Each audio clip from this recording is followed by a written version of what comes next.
Bonjour, c'est Anne-Sandrine Di Girolamo au micro des Ondes de l'Imo, le podcast immobilier attentif et curieux. Clameur, l'observatoire dont la raison d'être est d'étudier les loyers et d'analyser le marché privé, vient de publier ses derniers chiffres. En résumé, les nouvelles ne sont pas bonnes et les prémices d'un blocage du marché locatif sont désormais constatées.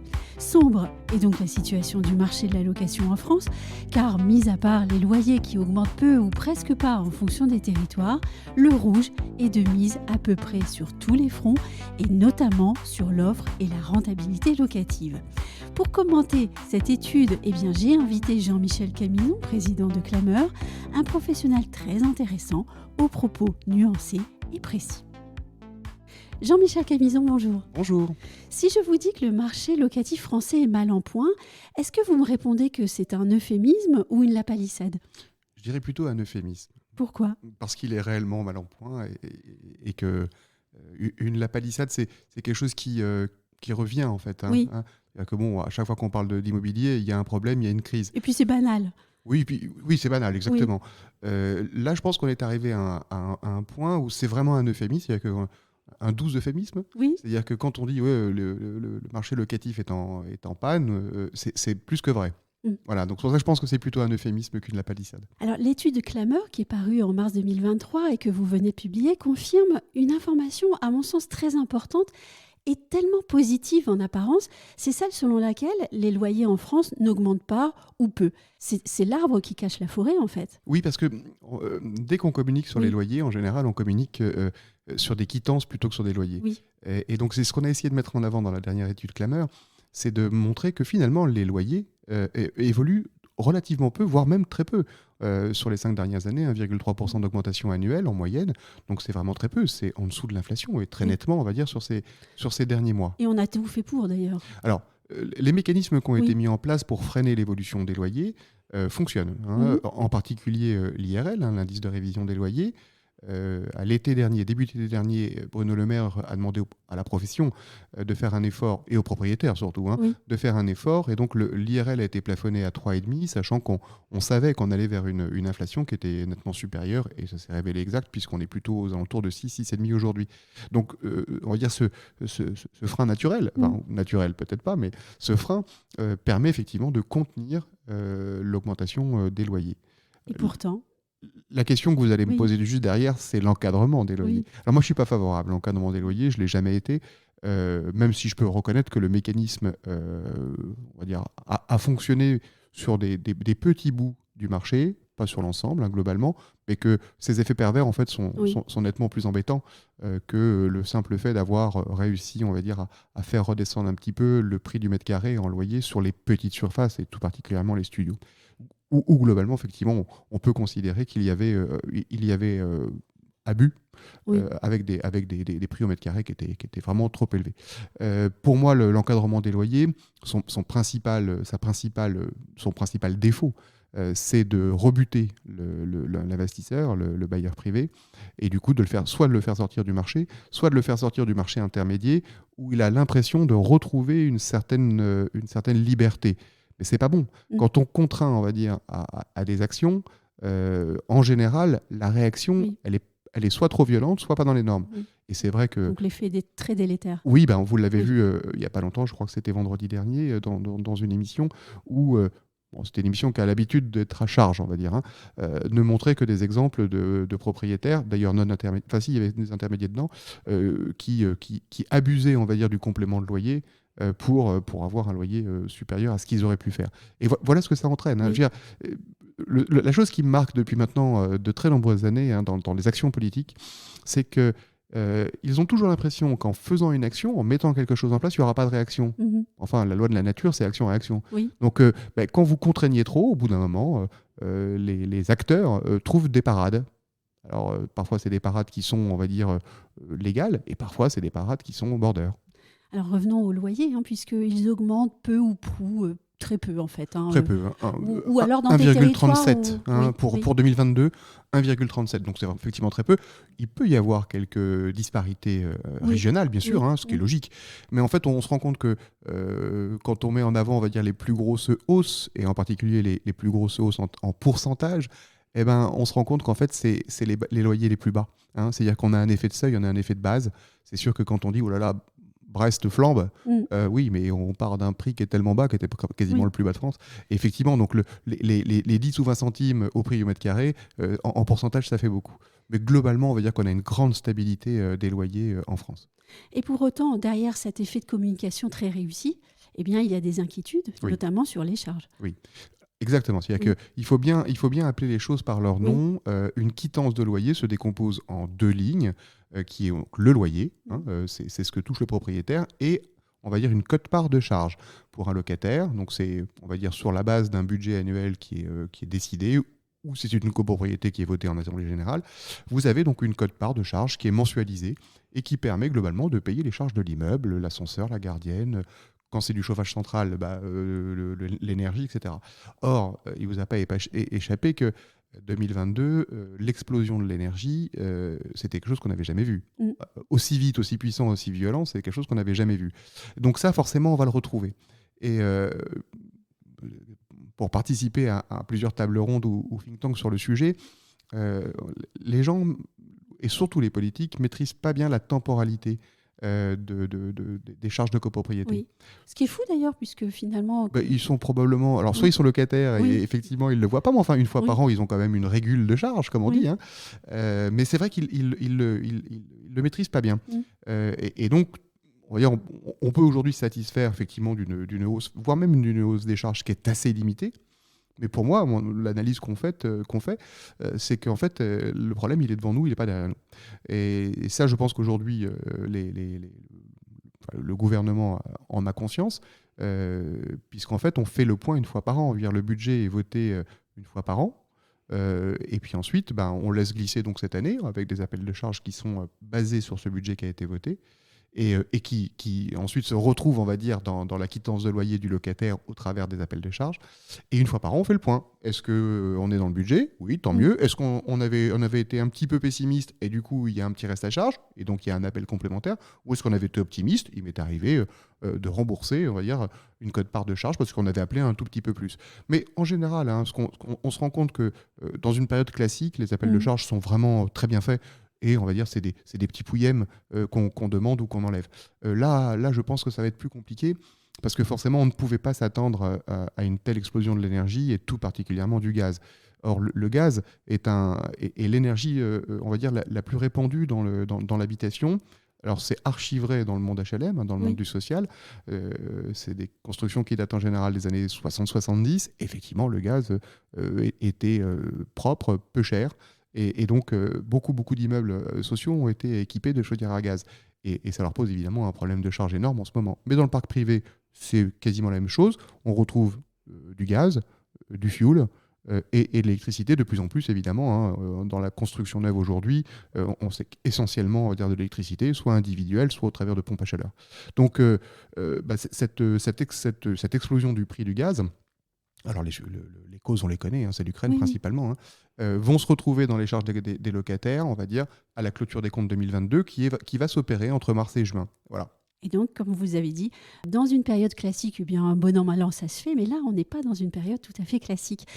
Et on va même continuer et le voir à quel point on n'est pas dans une période tout à fait classique, puisque si on regarde l'offre locative en France, si j'ai bien compris, on a un allongement de la durée des baux, une baisse importante de la durée de présence d'un bien sur le marché de la location.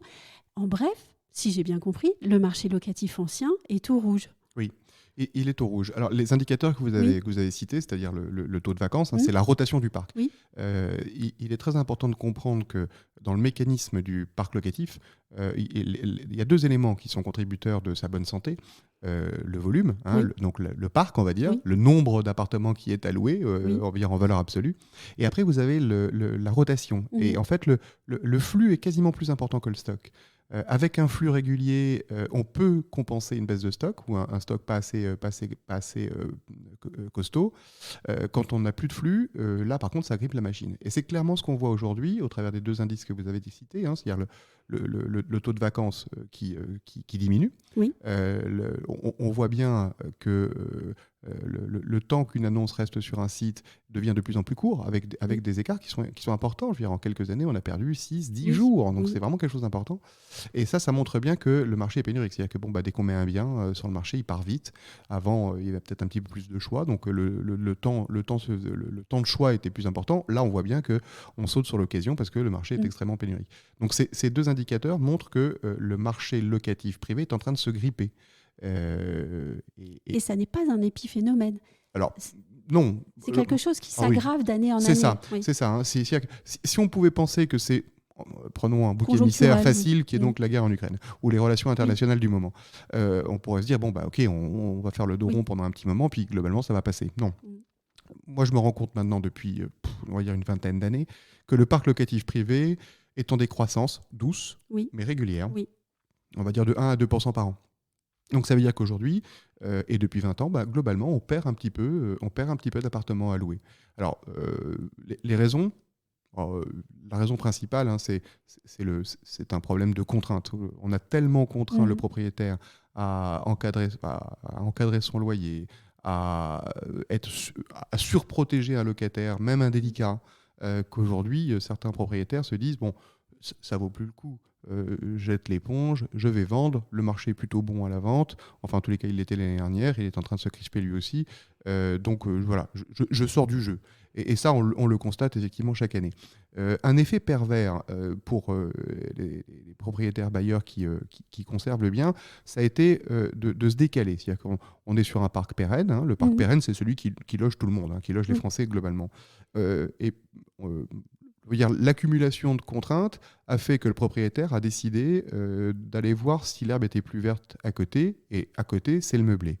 Et ça on l'a vu très nettement, hein. Donc le meublé pérenne, c'est-à-dire le meublé qui va accueillir on va dire des personnes pour 1 an ou un petit peu plus, il a toujours été présent, c'est un très bon complément au parc privé, puisque ça permet de loger principalement des jeunes, hein. Le parc meublé est un parc de petite taille, et il permet d'accueillir, on va dire, un jeune couple ou un jeune qui est en train de finir ses études ou qui vient juste d'avoir un job et qui a le temps de trouver, on va dire, une certaine stabilité avant de prendre un loyer normal, et surtout de s'équiper, donc de dépenser des sous pour acheter un lit, des armoires, etc., va passer par du meublé.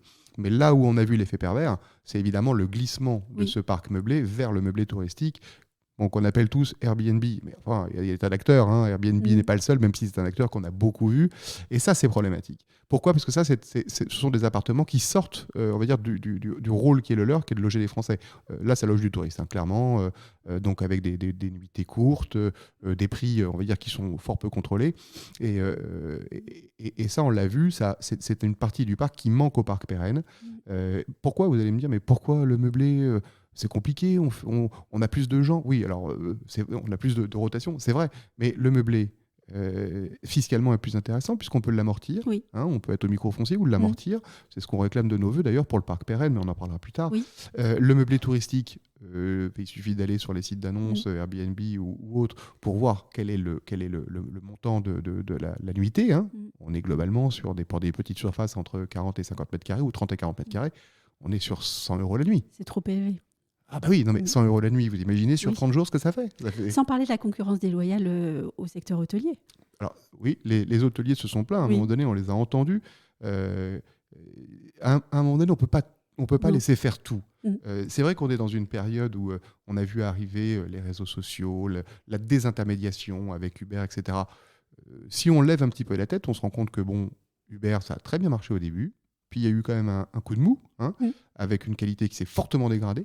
Et puis ensuite, on a eu une réaction des chauffeurs Uber qui se disent « mais j'ai pas la main sur le prix, j'ai pas la main sur le trajet, j'ai pas la main sur le client, je suis un salarié, je suis pas un auto-entrepreneur ». Et en fait, on se rend compte de ça quasiment dans tous les segments des métiers qui ont pu être ubérisés. Et pour l'immobilier, c'est pareil. Hein, tout le monde s'est jeté dans cet effet d'aubaine avant de se rendre compte que c'était peut-être pas une panacée et que surtout, ça mettait en péril le parc classique qui a un vrai rôle.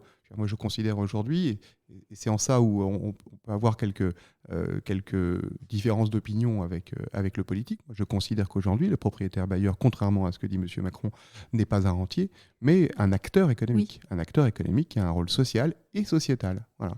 Et tant qu'on ne lui aura pas reconnu ce rôle-là, et qu'on continue, on va dire, à le considérer comme un vilain rentier, on verra à un moment donné, c'est un repoussoir, ce genre d'idée quand même. Et jusqu'à preuve du contraire, l'État ne loge pas non plus, n'offre pas assez de logements aux Français. Donc de toute façon, le bailleur privé est essentiel. Essentiel, 2 chiffres qui montrent bien le côté essentiel du bailleur privé. Le marché locatif social, c'est 6 millions de biens. Le marché locatif privé, c'est 7 millions de biens. Et on peut dire qu'aujourd'hui, il y a environ 8 millions de foyers qui seraient éligibles à un logement social. Donc sur ces 8 millions de foyers, vous avez 6 millions qui sont logés. Donc ça veut dire que le parc privé loge 2 millions de personnes, ou de foyers plutôt, qui seraient éligibles à un logement social, d'où le rôle sociétal du bailleur privé. Est-ce que ce tableau, déjà triste, doit être maintenant complété par un constat assez gris, selon lequel, dans notre pays, la population active est finalement laissée pour compte quand il s'agit du logement et de l'accès au logement? Laisser pour compte, je pense que c'est peut-être un petit peu violent. Il y a des tas d'actions qui sont faites pour favoriser on va dire le locataire. Oui. Peut-être trop d'ailleurs. J'ai un exemple assez marqué qui est celui du Canada. Au Canada, on ne parle jamais de problème de discrimination à la location. Jamais, jamais, ça n'existe pas. Les gens sont logés, quel que soit leur statut, leur âge, leur couleur de peau, leur religion. Ils s'en foutent royalement. Oui. Pourquoi ? Parce que tant que vous payez, il n'y a pas de souci. Le jour où vous ne payez plus, vous sortez. Et ça fait un parc qui tourne très fort, très bien, à des prix plutôt intéressants, et sur lequel il n'y a pas de souci. Donc, en fait, on à surcontraindre, à surprotéger, on a créé l'effet inverse.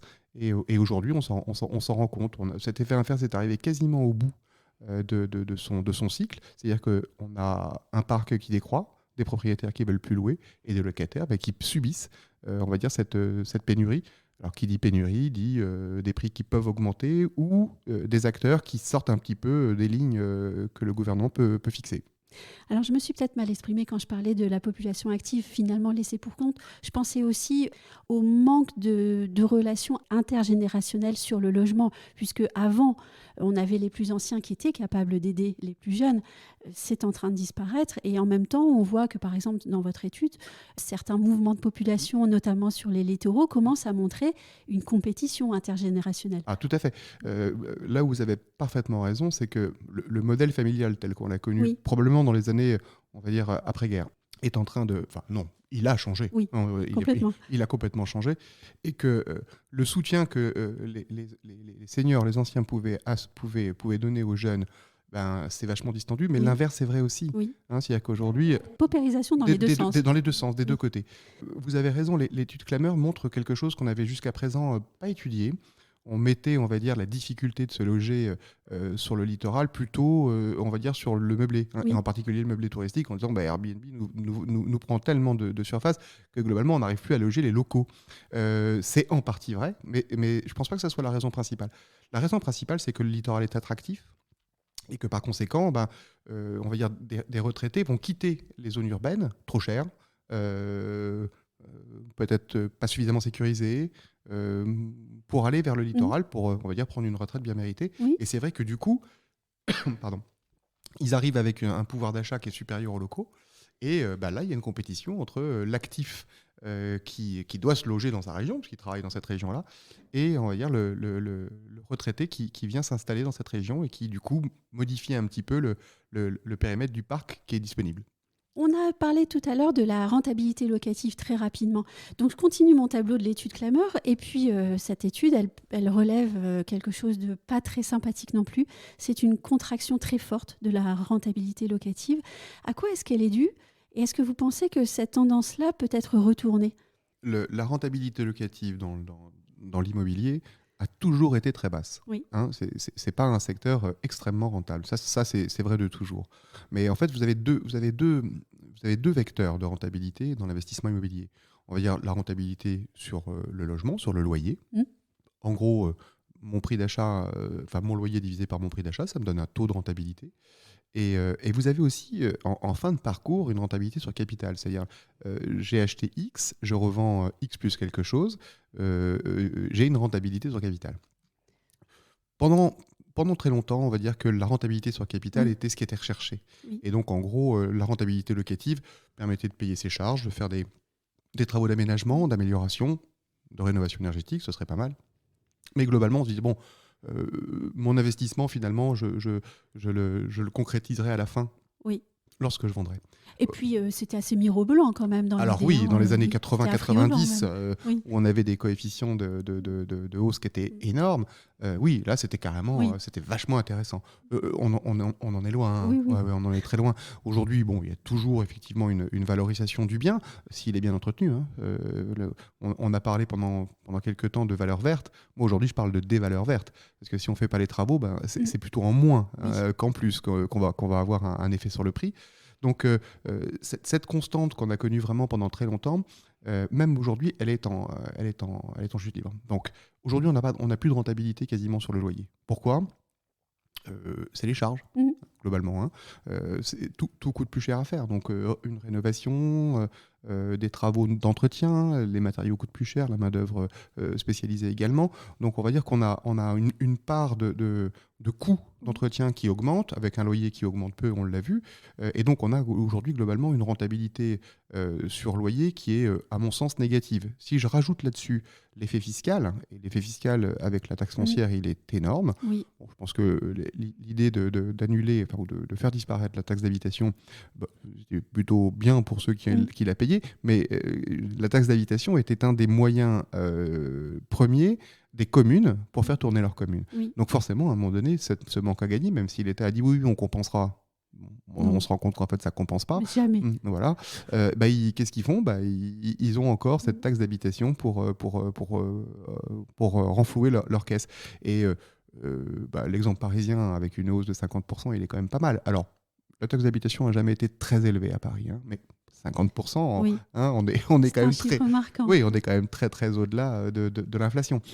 Donc, si on rajoute en plus cette surcharge fiscale, l'investissement sur loyer, il est négatif aujourd'hui, clairement, hein. Donc, c'est quand même pas, c'est pas affriolant, hein, on n'attire pas grand monde avec ça. Alors, on a toujours effectivement cette possibilité de rentabilité sur capital à la sortie, sauf qu'aujourd'hui, on se rend compte qu'en fait, les prix augmentent beaucoup moins vite que dans les années 90-2000. Le visage du marché locatif ancien français, donc il est plutôt très défait. Oui. Oui. On peut dire ça parce qu'en plus on mélange des époques de construction très, très différentes sur lesquelles en fait on ne peut pas appliquer les mêmes recettes. Bon, l'haussmannien ou l'ancien, Oui. hein, l'haussmannien, ça reste de très très beaux bâtiments. Paris est une ville magnifique, quand on arrive à voir les façades derrière les ordures, mais c'est des produits qui sont compliqués à entretenir. On va pas mettre une vilaine, une peau sur de l'haussmannien. C'est de la pierre, c'est magnifique, c'est taillé. Donc ça, c'est impossible. Donc il reste la possibilité d'isoler par l'intérieur. Isoler par l'intérieur, vous allez quand même dire à votre propriétaire que vous allez lui ponctionner 5 à 6 mètres carrés, on va dire entre 12 et 15 000 euros du mètre carré. Et encore, je suis gentil. Donc vous voyez, il y a un coût qui est compliqué à accepter. Sur les constructions des années 60-70, là, on a construit de la passoire thermique, hein, clairement. C'était pas un sujet à l'époque. Non, le sujet était ailleurs, d'ailleurs. Oui, puis le carburant coûtait peu cher, le chauffage coûtait peu cher, donc on chauffait à perte. C'est ce qu'on pouvait à l'époque aussi, parce qu'il fallait loger les Français, d'ailleurs. Et c'est une époque où on a énormément construit. Oui. C'est une époque aussi du début de l'immigration. Oui. Donc ça veut dire qu'on a construit pour loger. Oui. Et on a construit vite avec les matériaux de l'époque, donc pas mal de fer, d'alu, de vitres, hein, c'est moins cher que la pierre, voilà. Et du coup, aujourd'hui, c'est ce parc-là qui est compliqué. Donc cette hétérogénéité du parc en France fait que il n'y a pas de martingale en fait, hein, il n'y a pas une seule façon de le rénover. Et c'est ce qui pose problème d'ailleurs. Est-ce que le gouvernement se saisit réellement de la question ?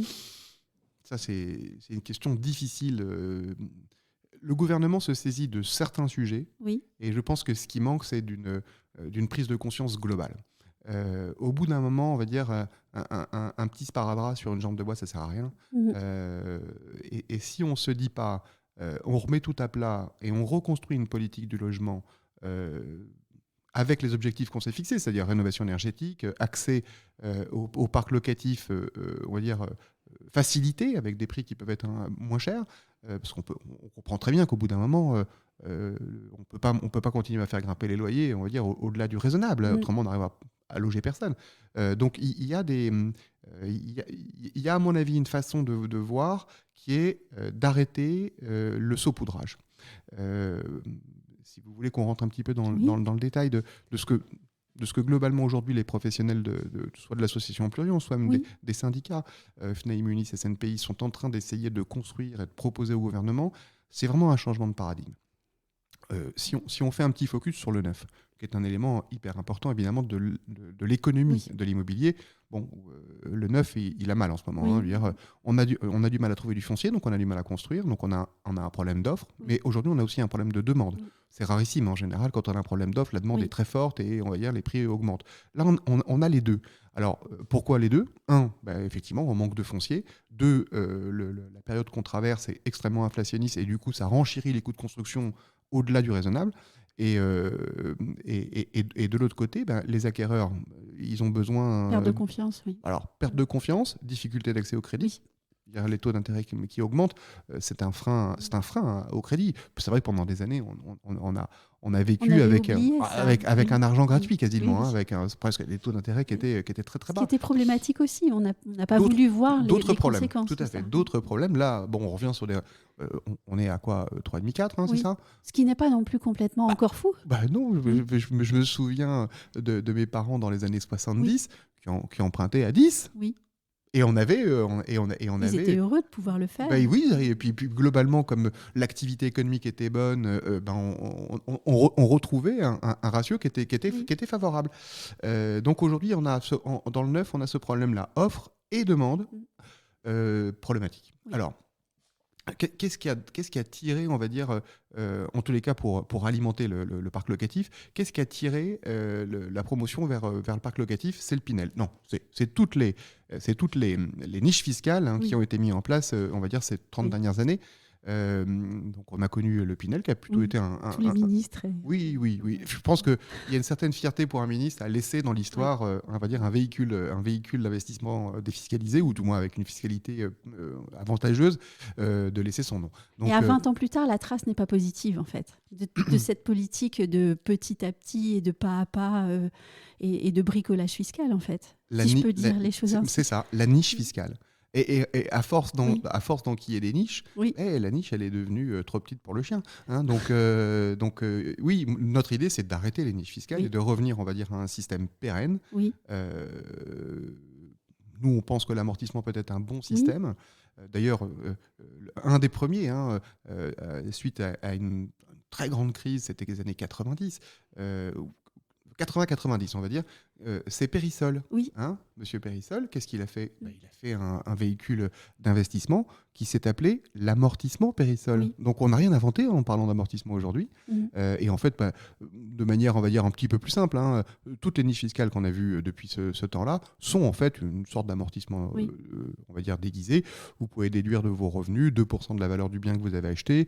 Et ensuite, on oriente un petit peu, on va dire, la cible en disant, OK, on met un plafond de revenus pour ceux qui achètent, on met un plafond de loyer pour ceux qui louent, histoire de faire profiter, on va dire, ce parc neuf plutôt à des ménages modestes, et c'est plutôt une bonne chose. Mais ça veut dire qu'on laisse toujours, dans le problème d'une niche fiscale, c'est qu'on laisse toujours la majorité du marché de l'autre côté du pont. Oui. Voilà. Et nous, on dit, faut arrêter avec ces niches, et il faut passer sur un système de droit commun. L'amortissement pour tous, quel que soit le bien. Et c'est là où je vous disais tout à l'heure que le changement de paradigme est important. Jusqu'à présent, en fait, l'avantage fiscal, il était décidé par la nature de l'investisseur. Donc, on va dire, quelqu'un qui avait des gros revenus, globalement, son avantage fiscal, il était très faible. Oui. Et plus on descendait en termes de pouvoir d'achat, et plus on pouvait trouver des déductions fiscales intéressantes. Moi, je pense qu'il faut arrêter. Parce que de toute façon, je veux dire, aujourd'hui, ceux qui ont les moyens d'investir, c'est ceux qui ont quand même un peu d'économie ou qui gagnent correctement leur vie. Les autres, leur problème, c'est surtout se loger. Donc, aujourd'hui, dire que quel que soit le bien, du neuf, donc on répond au problème des promoteurs, l'ancien, un amortissement qui serait annuel, Oui. basé sur la valeur du bien. Si c'est du neuf, c'est facile, hein, la valeur du bien, on l'a. Si c'est de l'ancien, on fait une expertise. Il y a des tas d'experts excellents en France qui peuvent déterminer un prix de marché. Et donc, sur la base de ce prix de marché, voilà, on peut faire un amortissement qui pourrait être de 0, 1, 2, 3%. Et en fait, l'idée qu'on a derrière, pour essayer de retrouver un petit peu, on va dire, du dynamisme, c'est de panter cet amortissement en fonction du loyer de sortie. Et c'est ça le changement de paradigme. On ne regarde plus la nature de l'investisseur, mais la nature du loyer de sortie. Donc aujourd'hui, si vous faites du loyer libre, comme la majorité du parc, on peut avoir un amortissement léger, 0,5% par exemple. Si vous faites quelque chose qui se rapproche, on va dire, du Pinel, on l'appelle Pinel dans le privé, on l'appelle intermédiaire dans le social. Hein. Donc c'est quelque chose qu'on maîtrise parfaitement. On connaît très très bien ce marché-là. On pourrait effectivement monter à 1, peut-être un peu plus. Et puis ensuite, il faut donner la possibilité aux propriétaires d'aller chercher des loyers encore plus bas. Et si on va sur du PLU ou du PLUS, donc du social ou de l'ultra-social, pourquoi pas avoir des amortissements à 2 ou 3%. Et là, c'est intéressant parce que, on redonne de l'appétence aux investisseurs sur quelque chose de simple, de lisible. On ne va pas leur dire à la fin de l'année, ah ben non, là, ça y est, la niche est finie. Hein, donc c'est fini, il faudra faire autre chose. Non, là, c'est inscrit dans le temps, c'est économique. Ça permet d'avoir effectivement un intérêt à investir dans l'habitation. On voit bien que la rentabilité, on en a parlé juste avant, est très basse. Donc il faut quand même qu'il y ait un moteur économique pour que l'investisseur soit intéressé. Le côté pantage inversement proportionnel, si ça peut faire baisser un petit peu les loyers tout en compensant une baisse de rentabilité au travers de l'amortissement, tant mieux. Je veux dire, les locataires seront les premiers bénéficiaires. Et ça, on sent que ça a un petit peu de mal à passer. On en a beaucoup parlé avec Bruno Le Maire, qui maîtrise bien ce type de sujet, et qui dit, oui, mais bon, moi, j'ai dans ma besace quasiment 20 ans de niche fiscale. Les niches fiscales s'étendent en général sur 9 ans. Hein, c'était le cas du Pinel, du Flo, etc. Donc ça veut dire que chaque année, l'État, on va dire, fait engage, on va dire, un montant de revenus qu'il ne touchera pas au travers de cet amortissement. Oui. Donc du coup, il dit, bah oui, mais bon, si on change de façon de faire du jour au lendemain, moi j'ai tout l'historique qui me coûte, alors on dit aujourd'hui aux alentours de 40 milliards d'euros, oui, à peu près, hein. Bon, ils oublient juste de dire que ça en rapporte le double. Hein. Sauf qu'effectivement, ça ne va pas toujours dans les mêmes poches. Mais bon, quand on prend le marché au sens large, les efforts de l'État, c'est environ 40 milliards. Et les revenus, on va dire, la taxe foncière, la taxe c'est 60 milliards. Donc il y a quand même, on va dire, 20 milliards de plus au milieu. Mais est-ce que vous pensez que l'État il est prêt à assumer une logique économique comme celle-là ? Est-ce qu'il a le choix ? Je vais paraphraser... Oui. Jean Dujardin, what else? Pour le faire la version française, évidemment. Oui. D'accord, mais enfin, et on invente quoi d'autre? On remet une niche fiscale? La logique sociale du passé n'a pas fonctionné. Non, on le voit bien. Donc ça veut dire quoi? On repart sur un système de niche fiscale? Le Pinel Plus n'existe pas. Oui. Il ne verra pas le jour. C'était un Pinel sur lequel on était allé encore plus loin dans la contrainte. Le choix du lieu, le choix de l'investisseur et du locataire. Mais personne ne veut y aller. Et c'est normal. Donc à un moment donné, il faut faire le constat que les niches ont apporté beaucoup, mais que c'est fini, et qu'aujourd'hui, il faut passer à autre chose. Et comment pensez-vous pouvoir financer la rénovation énergétique, par exemple ? L'amortissement est un bon levier. On peut rajouter, c'est d'ailleurs ce qu'on a proposé, on peut rajouter, on va dire, à l'amortissement classique, en fonction de votre loyer de sortie. Imaginons que j'ai décidé de faire de l'intermédiaire. Hein. Donc j'ai un amortissement de 1%, disons, par an. D'abord, ce 1%, il va me libérer de la trésorerie, qui va me permettre de faire des travaux ou de maintenir, mais il faut aller au-delà parce que la réno coûte cher. Oui, on sait bien, aujourd'hui, on va dire, on est sur des budgets de 40 à 50 000 euros par foyer, pour des surfaces moyennes, hein, c'est évidemment des sommes moyennes. Donc c'est un effort conséquent. On peut pas, c'est impossible aujourd'hui de financer la rénovation énergétique uniquement avec un amortissement d'1%.